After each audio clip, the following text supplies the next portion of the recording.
Hello everyone, welcome to my our channel experience with math. কেমন আছে সকলে? আশা করছি সকলে খুব ভালো আছে। তো চলো আজকের ক্লাস শুরু করা যাক। তো ফ্রেন্ড, আজকে আমরা ক্লাস 5-এর কিছু বিভাজ্যতার নিয়ম শিখব, মানে ভাগ করার নিয়ম।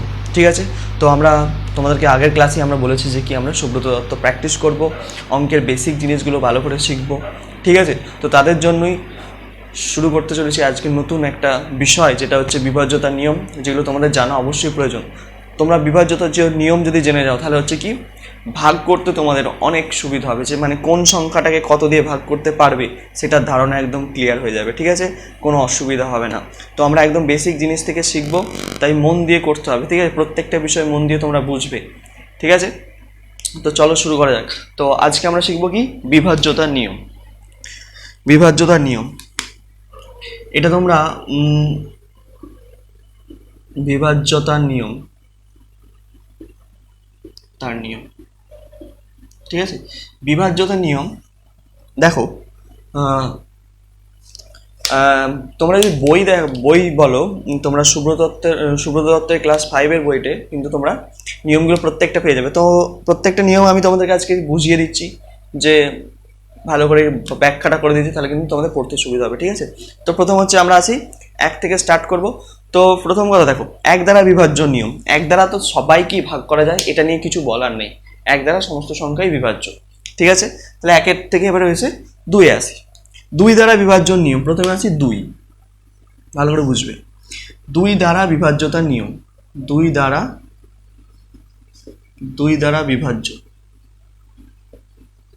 বিভাজ্যতার নিয়ম।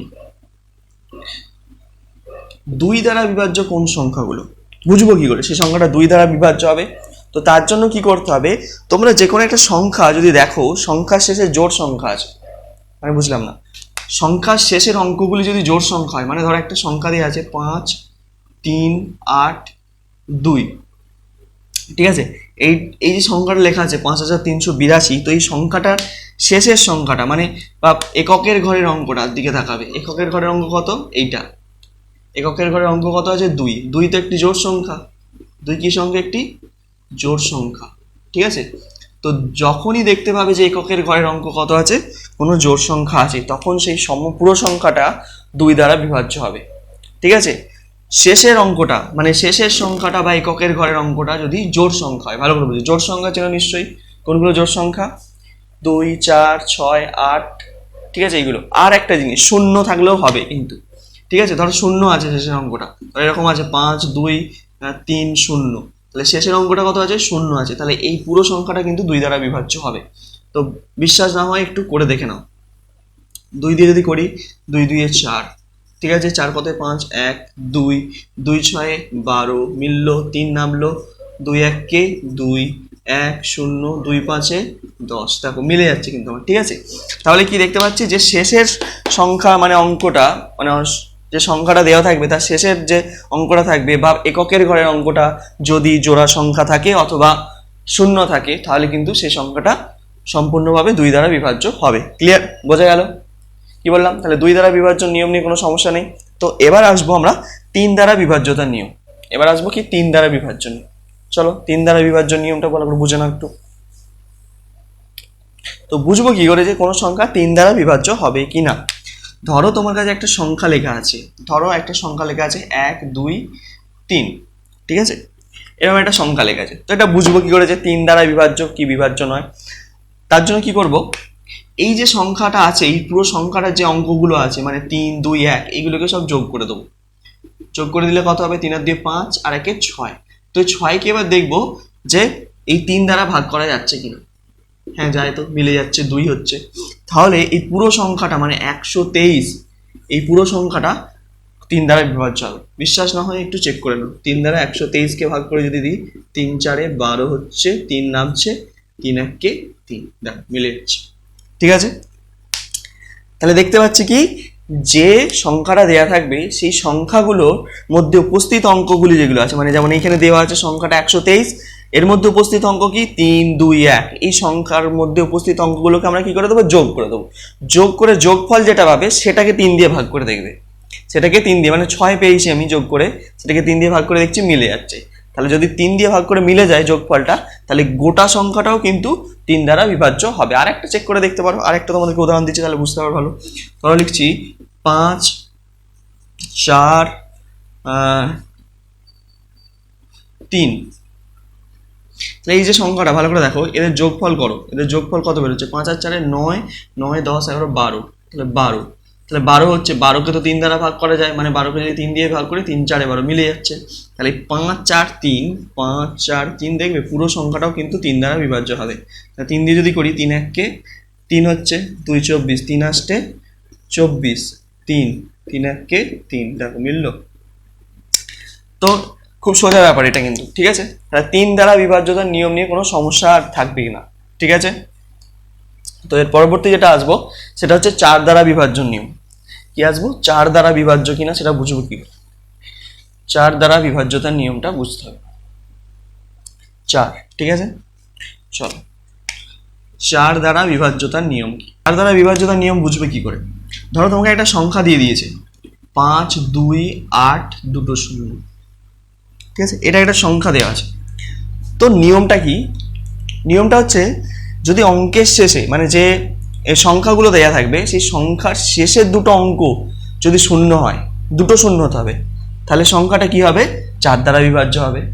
আর একটা কন্ডিশন আছে, আর একটা শর্ত কি, যদি এরকম ধরনের একটা সংখ্যা দেওয়া থাকে, ধরো 6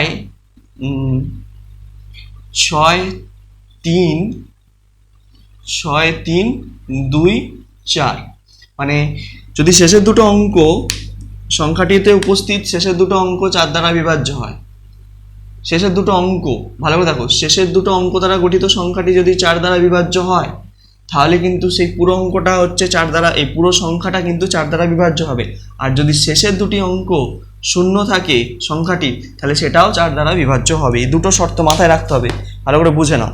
প্রথমেরটা বলছি, যদি কোনো সংখ্যার শেষের দুটো অঙ্ক, ভালো করে, কোনো সংখ্যার শেষের দুটো অঙ্ক যদি শূন্য হয়, তাহলে সেই পুরো সংখ্যাটা 4 দ্বারা বিভাজ্য হবে। তাহলে এই ক্ষেত্রে যে সংখ্যাটা লিখেছি দেখো 5 2 8 2 0, তাহলে এই সংখ্যাটির শেষের দুটো অঙ্ক মানে কত আছে? কত আছে? দুটো শূন্য আছে। তাহলে এই দুটো শূন্য আছে বলে কি এটা 4 দ্বারা বিভাজ্য হবে। তো চলো করে দেখি 4 দ্বারা বিভাজ্য হচ্ছে কিনা। চলো 4 দ্বারা ভাগ করে দেখি। 4 দিয়ে যদি ভাগ করি, 4 1 4, 1 2, 4 3 12, 8, 4 2 8, মিলে গেল। শূন্য বসালাম, এখানে শূন্য বসালাম, শূন্য এখানে, শূন্য এখানে, শূন্য, মিলে গেল। ক্লিয়ার? তাহলে দুটো শূন্য থাকলে কিন্তু মিলে যাচ্ছে। আচ্ছা, এই ক্ষেত্রে কি বললাম? এই সংখ্যাটার ক্ষেত্রে এটা বোঝা গেল নিশ্চয়ই। আমি বললাম কি, এই যে লিখেছি 6 3 2 4, যে সংখ্যাটা লিখেছি 6 3 2 4, এই সংখ্যাটা মানে বললাম কি শেষের দুটো অঙ্ক, এই যে শেষের দুটো অঙ্ক দেখতে পাচ্ছ তো, এটা গোটা সংখ্যাটা 6 3 2 4 মানে 6324। তো শেষের দুটো অঙ্ক দ্বারা গঠিত সংখ্যাটি কত হচ্ছে? 24। 24কে তো 6 দ্বারা ভাগ, 4 দ্বারা ভাগ করা যায়, 4 6 24, মিলে যাচ্ছে। তাহলে পুরো সংখ্যাটাও কি হবে? 4 দ্বারা বিভাজ্য হবে। চলো ভাগটা করে দেখা যাক। ভাগটা যদি করি 4 দিয়ে কত হচ্ছে? 4 1 4 2 3, 4 5 20 হলো, 3 লাভলো 32, 4 8 32, 4, তাহলে কত হচ্ছে? 4 1 4, মিলে যাচ্ছে। ঠিক আছে, তাহলে 4 দ্বারা বিভাজ্যতার নিয়মটা বোঝা গেল কিনা দেখো। ক্লিয়ার? দুটো বিষয় শুধু এখানে, দুটো বিষয়। শেষের সংখ্যা, এই সংখ্যাটা শেষের দুটো অঙ্ক দেখবে দুটো শূন্য আছে কিনা, আর যদি দেখেও যে শেষের দুটো সংখ্যা শূন্য না থেকে দুটো অঙ্ক দ্বারা গঠিত সংখ্যাটি যদি 4 দ্বারা বিভাজ্য হয়, তাহলে কিন্তু সংখ্যাটা পুরোটা 4 দ্বারা বিভাজ্য হয়। ঠিক আছে, তাহলে দেখো 24 হয়েছে, 24 তো 4 দ্বারা বিভাজ্য, আমরা জানি 4 6 24। ক্লিয়ার? তো 4 দ্বারা বিভাজ্যের নিয়ম এটাই কিন্তু। ঠিক আছে, এটা গুলিয়ে যায়, অনেকে গুলিয়ে ফেলে, এটা কিন্তু গুলিয়ে ফেলার কিছু ব্যাপার নেই। তো দুটো বিষয় একটু মাথায় রাখলে তাহলে কিন্তু অনায়াসে হয়ে যাবে। ঠিক আছে, চলো। তো এই গেল আমাদের 4 দ্বারা বিভাজ্যের নিয়ম। এবারে আসবো আমরা 5 দ্বারা বিভাজ্যের নিয়ম। 5 দ্বারা বিভাজ্যতার নিয়ম,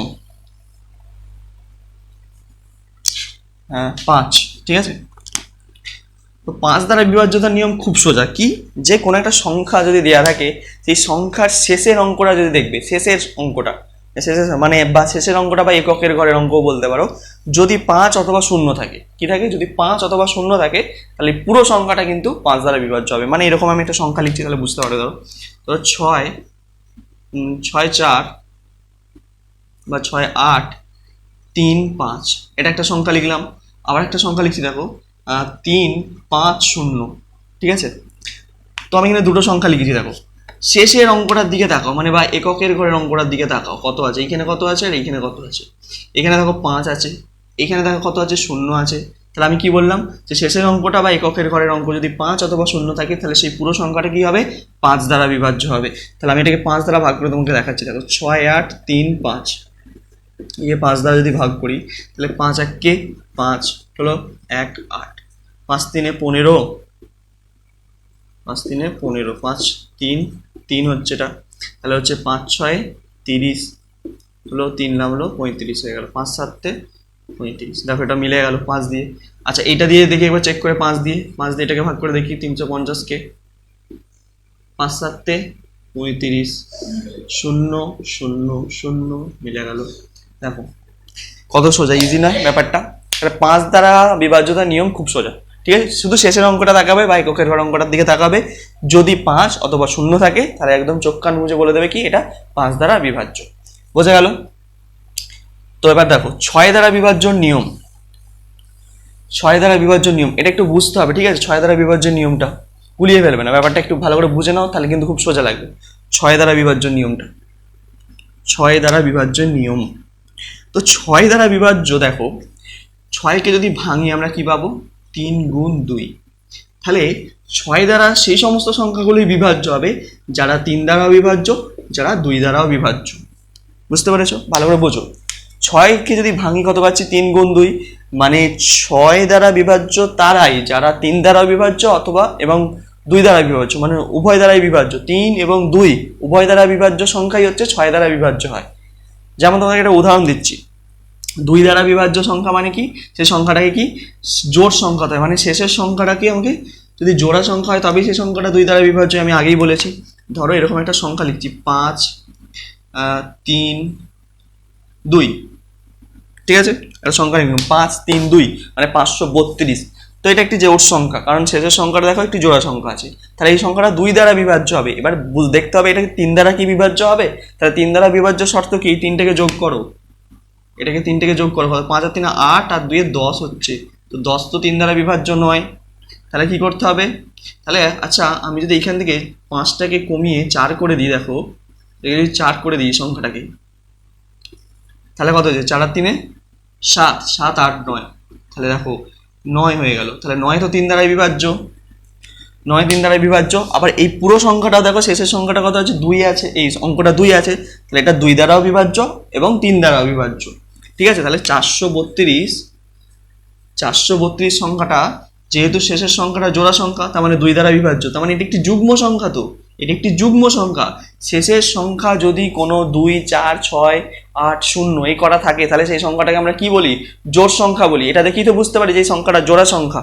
তাহলে যেহেতু এটা জোড় সংখ্যা এবং এদের যোগফল হচ্ছে কি 3 দ্বারা বিভাজ্য হচ্ছে, তাহলে পুরো সংখ্যাটা 3 দ্বারা বিভাজ্য, 2 দ্বারাও বিভাজ্য, 3 দ্বারাও বিভাজ্য, তাহলে সংখ্যাটাই কি হবে, 6 দ্বারাও বিভাজ্য হবে। তাহলে চলো 6 দিয়ে চেক করে দেখি, 6 দিয়ে যদি 6 7 42 হচ্ছে, 6 7 42, 6 2 12, দাও মিলল। এইটা কিন্তু ভালো করে মাথায় ঢুকিয়ে নিতে হবে, যে সংখ্যা 2 এবং 3 উভয় দ্বারাই বিভাজ্য সেই সংখ্যাই হচ্ছে 6 দ্বারাও বিভাজ্য হবে।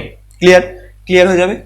বা তোমরা এইভাবে মনে রাখতে হবে, যে যুগ্ম সংখ্যা বা যে জোড় সংখ্যা 3 দ্বারা বিভাজ্য, যে যুগ্ম সংখ্যা মানে যে জোড় সংখ্যাটা, এটা জোড় সংখ্যা নিতে হবে এবং সেই জোড় সংখ্যাটা যেন 3 দ্বারা বিভাজ্য হয়, তাহলে সেই সংখ্যাটা কি দ্বারা বিভাজ্য হবে, 6 দ্বারাও বিভাজ্য হবে। ক্লিয়ার, বোঝা গেল নিশ্চয়ই। চলো তাহলে 6 দ্বারা বিভাজ্য নিয়ম গেল। দেখো 7 দ্বারা বিভাজ্য নিয়ম নেই, কোনো 7 দ্বারা বিভাজ্য কোন নিয়ম নেই, তোমাকে কি 7 দ্বারা ভাগ করে দেখে নিতে হবে হ্যাঁ এটা বিভাজ্য কিনা, ঠিক আছে। মানে এই রকম কোনো ধরনের নিয়ম কিন্তু 7 নেই, ঠিক আছে, বোঝা গেল। তো এই গেল হচ্ছে 7-এর নিয়ম। এবার আসবো এই 7-এর নিয়মের পর আসবো 8-এর নিয়মে। 8 দ্বারা বিভাজ্যতার নিয়ম কি, দেখো 8 দ্বারা বিভাজ্য নিয়ম কি, কোনো একটা সংখ্যা যদি লেখা থাকে এবং সংখ্যাটির শেষের অঙ্কগুলো যদি 3টে শূন্য থাকে, ঠিক আছে, 3টে শূন্য থাকে, 4-এর যে বিভাজ্যতার নিয়ম পড়েছো সেইটার সঙ্গে একটু রিলেট করো, দেখবে একই ধরনের কতকটা, ও 2টো ছিল এর 3টে থাকবে। মানে এরকম ধরো 5 5 3 1 2, এই সংখ্যাটা ধরো আছে, এই সংখ্যাটা এই যে 53,000 আছে, তো এটা 8 দ্বারা বিভাজ্য হবে? হ্যাঁ হবে। কেন হবে না? কেন হবে? দেখো শেষের 3টি অঙ্ক শূন্য আছে, তাহলে এটা 8 দ্বারা বিভাজ্য হবে। চলো দেখে নিই 8 দ্বারা বিভাজ্য হয় কিনা। 8 দিয়ে ভাগ করে দেখি। 8 দিয়ে যদি ভাগ করি কত হবে? 27 56 হয়ে যাচ্ছে, 7 দিয়ে যাবে না, তাহলে 6 দিয়ে যাবে, তাই তো? 6 48, 8 কত? 11, 8 9 10 11 12 13, 5 13, হাতে থেকে 1 4 1 মিলে গেল, 50 হলো, তাই তো? এবার কত দিয়ে যাবে? 8-এর নামটা কোনো 6 দিয়ে যাবে না, 6 48 হয়ে যাচ্ছে, তাহলে কত দিয়ে যাবে? 5 40, 5 40 বসাচ্ছি, তাহলে 0 1 10 বেরোলো। আচ্ছা 10কে তো ভাগ করতে পারবো 8 দিয়ে, তাহলে 10 8 1 8, 8 কত? 2 10 মিলে গেল, ঠিক আছে? তাহলে একটা শূন্য নামিয়েছিলাম, আরেকটা শূন্য নামালাম, তাহলে 8 2 16, 4 10, আরেকটা শূন্য নামলাম, 40 হয়ে গেল, 5 40 মিলল। দেখো তাহলে শেষের 3টে অঙ্ক যদি শূন্য থাকে তাহলে সংখ্যাটি 8 দ্বারা বিভাজ্য হবে। বোঝাতে পারলাম? কি বললাম? আর ধরো আরেকটা কন্ডিশন আছে 4-এর মতনই সেম। 4-এর ক্ষেত্রে কি পড়েছিলাম? যে শেষের দুটো অঙ্ককে শূন্য হতে হবে। আর এখানে 8-এর দ্বারা কি বললাম? যে শেষের 3টে অঙ্ককে, 3টে সংখ্যাকে, মানে সংখ্যার যে 3টে অঙ্ক থাকবে সেই 3টে অঙ্ককে শূন্য হতে হবে, ঠিক আছে? না একই ধরনের, শুধু ওর দুটো এর 3টে। আর একটা জিনিস সংখ্যা দিচ্ছি বুঝতে পারবে তাহলে। ধরো একটা সংখ্যা আছে 6 3 1 6 8, এরকম ধরনের একটা সংখ্যা আছে। ধরো এরকম একটা সংখ্যা আছে 6 3 1 6 3 1 6 8। এই সংখ্যাটার ভালো কথা দেখো, শেষের 3টে অঙ্ক যদি শেষের 3টে অঙ্ক দ্বারা গঠিত যদি সংখ্যাটা 8 দ্বারা বিভাজ্য হয়, তাহলে পুরো সংখ্যাটা 8 দ্বারা বিভাজ্য হবে। মানে ধরো শেষের 3টে অঙ্ক কত আছে? 1 6 8, তার মানে এই দ্বারা গঠিত সংখ্যাটা কত হচ্ছে? 168। তো 168 তো 8 দ্বারা বিভাজ্য, দেখো 8 দিয়ে ভাগ করলে মিলে যাচ্ছে, 8 2 16, 8 1 8। তাহলে এই শেষের 3টে অঙ্ক দ্বারা গঠিত সংখ্যাটি যদি 8 দ্বারা বিভাজ্য হয়, তাহলে এই গোটা পুরো সংখ্যাটাও 8 দ্বারা বিভাজ্য হবে। চেক করে দেখে নিতে পারো। দেখো 6 3 1 6 8কে আমি কি করব? 8 দিয়ে ভাগ করব, 28 64 হয়ে যাচ্ছে, তাহলে 27 56 খাচ্ছি। এই 6 কত? 13, 6 7 8 9 10 11 12 13, 7 13, হাতে থেকে 5 থেকে 6 মিলে গেল 71। তাহলে এবার 27 56, 7 9 63, 8 9 72 হয়ে যাচ্ছে। 8 9 গেলে হবে না, 28 64 করো, 28 6 10 4 64, 4 কত? 11, 4 5 6 7 8 9 10 11, 7 11, হাতে থেকে 1 6 থেকে 7 মিলে গেল, 76 এসছে। তাহলে 76 ও 64 খাওয়াতে হবে বোধহয়, না 72 যাবে তো, 8 9 72, ঠিক আছে? তাহলে কত হলো? 2, এই 4 হবে, 4 4 6, আচ্ছা 48 হচ্ছে, 6 48, দেখো মিলে যাচ্ছে, বুঝলে? এইভাবে কিন্তু অঙ্কটা হয়ে গেল। তাহলে এখানে কিন্তু দুটো কন্ডিশন বললাম, দুটো। যেমন 4-এর মনে রেখেছিলে, তেমন 8-এরটা একসঙ্গে মনে রাখতে হবে একই সিকোয়েন্সে। কিভাবে? দেখো যদি যে সংখ্যাটা দেওয়া থাকবে সেই সংখ্যার শেষের 3টে অঙ্কের দিকে তাকাবে, যদি 3টে অঙ্কই শূন্য থাকে তাহলে পুরো সংখ্যাটা 8 দ্বারা বিভাজ্য হবে। আর একটা জিনিস দেখতে পারো, যে সংখ্যার শেষের 3টে অঙ্ক দ্বারা গঠিত যে সংখ্যাটা তৈরি হচ্ছে, দেখো এখানে শেষের 3টে অঙ্ক দ্বারা গঠিত সংখ্যাটা 168। তো 168 যদি 8 দ্বারা বিভাজ্য হয়, তাহলে গোটা সংখ্যাটাও কিন্তু 8 দ্বারা বিভাজ্য হবে। ক্লিয়ার? বোঝা যাচ্ছে নিশ্চয়ই? তাহলে 8 দ্বারা বিভাজ্য নিয়মটা খুব খুব খুব সোজা, ঠিক আছে? তো এবারে আসবো 9 দ্বারা বিভাজ্যতার নিয়ম। 8 গেল, 9 দ্বারা বিভাজ্যতার নিয়মটা আসবে এবার। 9 দ্বারা বিভাজ্যতার নিয়ম 9। দেখো 9 দ্বারা বিভাজ্যতার নিয়ম ঠিক 3-এর মতন, মানে 3-এরটা যদি মনে থাকে 9-এরটা মনে থাকবে। ধরো একটা সংখ্যা দেওয়া আছে 3 5 1, ঠিক আছে? একটা সংখ্যা দেওয়া আছে। তো এই তিনটে যে এই সংখ্যার মধ্যে উপস্থিত 3টা অঙ্ক আছে, 3টা অঙ্ক সমষ্টি যদি 9 দ্বারা বিভাজ্য হয়, তাহলে সংখ্যাটা পুরোটাই 9 দ্বারা বিভাজ্য হবে। ধরো এই 3কে যোগ করে দাও, তাহলে 5 আর 3 8 আর 1 9, তো 9কে তো 9 দিয়ে ভাগ করতে পারবো, 1 হবে, মিলে যাচ্ছে। তাহলে পুরো সংখ্যাটা কত দিয়ে বিভাজ্য হবে? 9 দিয়ে। দেখো 351কে তুমি 9 দিয়ে ভাগ করো, মিলে যাবে। 9 দিয়ে যদি ভাগ করি, 4 9 36 35 আছে, তাহলে যাবে না, 3 9 27, 7 কত 15, 7 8 9 10 11 12 13 14 15, 8 15, 2 আর 1 3 মিলে গেল 81, তাহলে 9 9 81। দেখো কত সোজা। কি বললাম, যে সংখ্যাটা দেয়া থাকবে সেই সংখ্যার মধ্যে উপস্থিত অঙ্কগুলোকে যোগ করে ফেলবে। যোগফলটা যদি 9 দ্বারা বিভাজ্য হয় তাহলে কিন্তু পুরো সংখ্যাটাও 9 দ্বারা বিভাজ্য হবে। ক্লিয়ার, একদম সোজা সাপটা কথা। যেমন 3-এর নিয়ম তেমন হচ্ছে সেম 9-এর নিয়মটা। ঠিক আছে, দেখো কত সোজা ব্যাপার। তাহলে এই গেল আমাদের 9 দ্বারা বিভাজ্যতার নিয়ম। এরপরে আসবো 10 দ্বারা বিভাজ্যতার নিয়ম। তো 10 দ্বারা বিভাজ্যতার নিয়ম আমাদেরকে জানতে হবে। 10 দ্বারা বিভাজ্যতার নিয়ম সব থেকে সোজা। কিভাবে সব থেকে সোজা? যদি কোনো সংখ্যার শেষের অঙ্কটি শূন্য থাকে, যদি কোনো সংখ্যাটির শেষের অঙ্কটি শূন্য থাকে তাহলে পুরো সংখ্যাটি কিন্তু 10 দ্বারা বিভাজ্য হবে। যদি কোনো সংখ্যা 2 5 7 0, 2 8 2 0 শেষের অঙ্কটা যদি শূন্য থেকে থাকে তাহলে গোটা সংখ্যাটা 10 দ্বারা বিভাজ্য হবে। ঠিক আছে, একটা করে দেখাচ্ছি তাহলে বুঝতে হবে। 10 দ্বারা 10 2 20, 5 নামলো 7 নামলো, তাহলে 5 10 50, 7 নামলো 0 নামলো, 7 10 70 মিলে গেল। দেখো যদি শেষের সংখ্যাটা শূন্য থাকে তাহলে পুরো গোটা সংখ্যাটা 10 দ্বারা বিভাজ্য হবে। তাহলে 10 দ্বারা বিভাজ্যতার নিয়মও শিখে গেলে।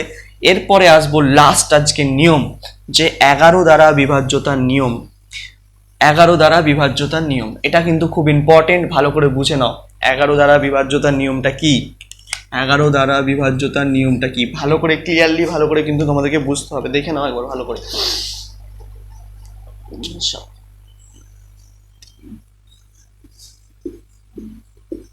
এরকম একটা সংখ্যা আছে, দেখো ভালো করে বুঝবে 11 দ্বারা বিভাজ্যতার নিয়মটা। ঠিক আছে, যদি এরকম ধরনের একটা সংখ্যা দেওয়া আছে, দেখো যদি এরকম সংখ্যা দেওয়া থাকে, এই সংখ্যাটা 11 দ্বারা বিভাজ্য হবে কিনা আমি কি করে বলবো? দেখো খুব সোজা, 11 দ্বারা বিভাজ্যতার নিয়ম ভালো করে বুঝবে।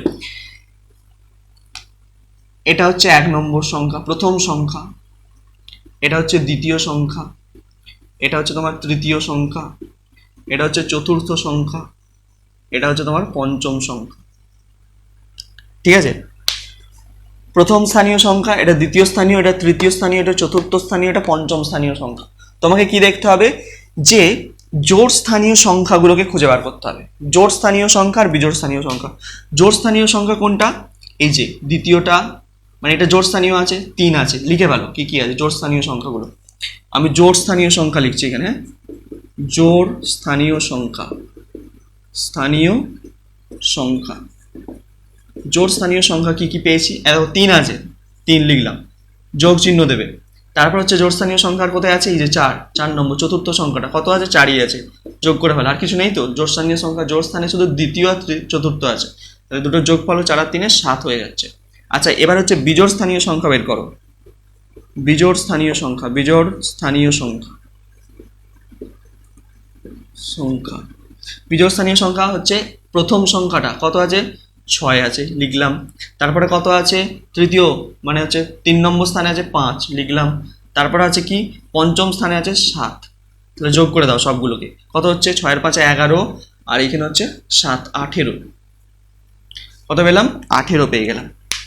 তাহলে আমাদের 11 দ্বারা বিভাজ্যতার নিয়ম কি বলছে?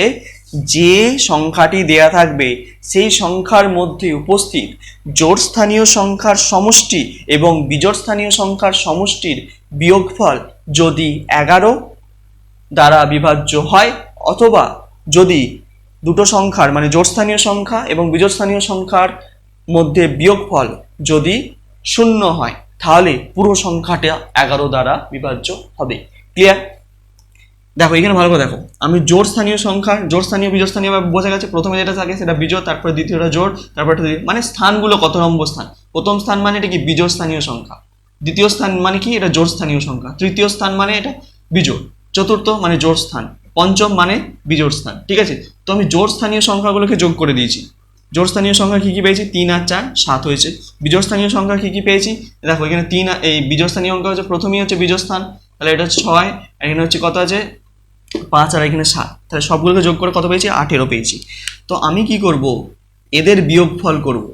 এদের কি করব? বিয়োগফল করব। 18 - 7 কত হচ্ছে? 11। তাহলে দেখো এই যে সংখ্যাটা পেলাম এটা তো 11কে 11 দ্বারা বিভাজ্য হচ্ছে, তো 11কে 11 দিয়ে ভাগ করা যায় তো, মিলে যাবে তো, তাহলে এই পুরো সংখ্যাটা 11 দ্বারা বিভাজ্য হবে। নতুবা আরো কোনো যদি ঘটনা ঘটে, ধরো দেখলে যে এদের দুজনের বিয়োগফল কত আসছে, 0 আসছে, 11 না আসে 0 আসছে, তাহলে এই সংখ্যাটাও 11 দ্বারা বিভাজ্য হবে। ক্লিয়ার? যদি 11 ছাড়া অন্য কোনো সংখ্যা আছে তাহলে সেটা 11 দ্বারা বিভাজ্য হবে না সংখ্যাটা। ঠিক আছে, আমাকে দুটো হতে হবে, এদের বিয়োগফল হয় 11 হতে হবে নতুবা 0 হতে হবে, তবে সংখ্যাটা কি হতে হবে, 11 দ্বারা বিভাজ্য হবে। ঠিক আছে, বললাম কি, এই সংখ্যাটার বিয়োগফল যেটা পাবো সেটাকে 11 দ্বারা বিভাজ্য হতে হবে। ধরো এখানে 22 বেরিয়েছে, ধরো বিয়োগফলটা 22 বেরিয়েছে, তো 22কে তো 11 দ্বারা ভাগ করা যাবে, তাহলে পুরো সংখ্যাটা হচ্ছে কি 11 দ্বারা বিভাজ্য হবে। ঠিক আছে, তার মানে এখানে তোমাকে 11-র গুণিতক বেরোতে হবে, 11-র গুণিতক বেরোলেই কিন্তু সেই সংখ্যাটা 11 দ্বারা বিভাজ্য হবে, অথবা 0 বেরোলো সেটা 11 দ্বারা বিভাজ্য। ক্লিয়ার? এই হচ্ছে 11-র বিভাজ্যতার নিয়ম। ঠিক আছে, আশা করছি এই কটা নিয়ম তোমরা বুঝতে পেরেছো। যদি না বুঝতে পারো কমেন্ট সেকশনে জানাতে পারো। ঠিক আছে, ততদিন তোমরা মন দিয়ে পড়তে থাকো। All the very best.